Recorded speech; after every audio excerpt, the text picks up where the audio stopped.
లింగడి తీర్థం.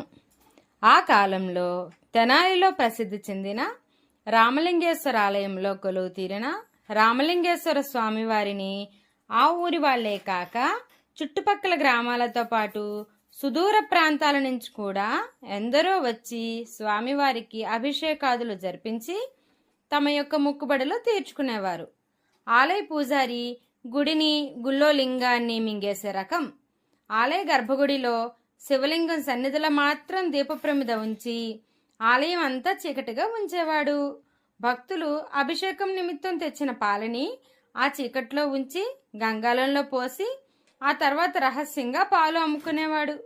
కొబ్బరికాయలు కొట్టకుండానే కొట్టినట్లు చప్పుళ్ళు చేసి ఒక కాయని ఇద్దరికి పంచి మరో కాయ ఆ తర్వాత అమ్ముకునేవాడు.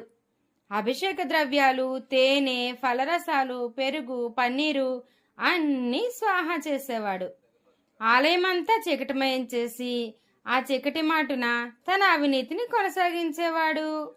ఆలయంలో దీపాలెందుకు పెట్టలేదని ఎవరైనా అడిగితే లింగడు తేజోమయుడు, చీకట్లో ఆ తేజస్సుని దర్శిస్తే పుణ్యం, స్వామివారి సన్నిధిలో ఒక్క దీపం ఉంచడం వల్లనే కదా ఆ లింగడి మీదనే భక్తుల చిత్తం నిలుస్తోంది అంటూ బుకాయించి అడిగిన వాళ్ళ నోళ్లు మోయించేవాడు.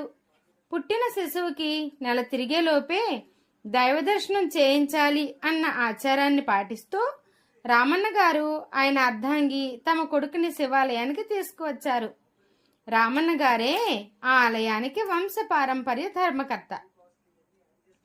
పూజారి పెద్ద పెట్టున నమ్మకం చదువుతూ అభిషేకం చేశాడు.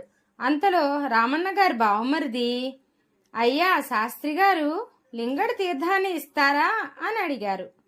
ఇదిగో వచ్చే వచ్చే అంటూ శంకర శాస్త్రి అభిషేక తీర్థం పాత్రతో హడావిడిగా వచ్చి అలవాటు ప్రకారం అకాల మృత్యుహరణం, సర్వవ్యాధి నివారణం, సమస్త పాపక్షయకరం శ్రీరామలింగేశ్వర స్వామి పాదతీర్థం పావనం శుభం అంటూ మంత్రాన్ని చదువుతూ పాత్రలో ఉద్దరిని కోసం వెతుక్కోసాగాడు. అలవాటు ప్రకారం 3 సార్లు యథాలాపంగా మంత్రం పూర్తయింది. తీర్థం స్వీకరించిన బామ్మర్ది గారు తన్మయత్వం చెందుతూ, పూజారి గారు, తీర్థం ఎప్పుడూ లేనంత దివ్యంగా ఉంది అన్నాడు. తీర్థమా, నేనింకా పోయిందే, ఉద్దరిని కనబడగా చూస్తున్నాను అన్నాడు పూజారి విసుక్కుంటూ. అయితే నా చేతిలో తీర్థం పోసిందెవరు అని బావమరిది అంటుంటే పూజారి గభాలన గర్భగుడిలోకి వెళ్ళి లింగడి ముందున్న దీపపు ఒత్తిని పద్ధతి చేసి దీపాన్ని వారివైపు తిప్పుతూ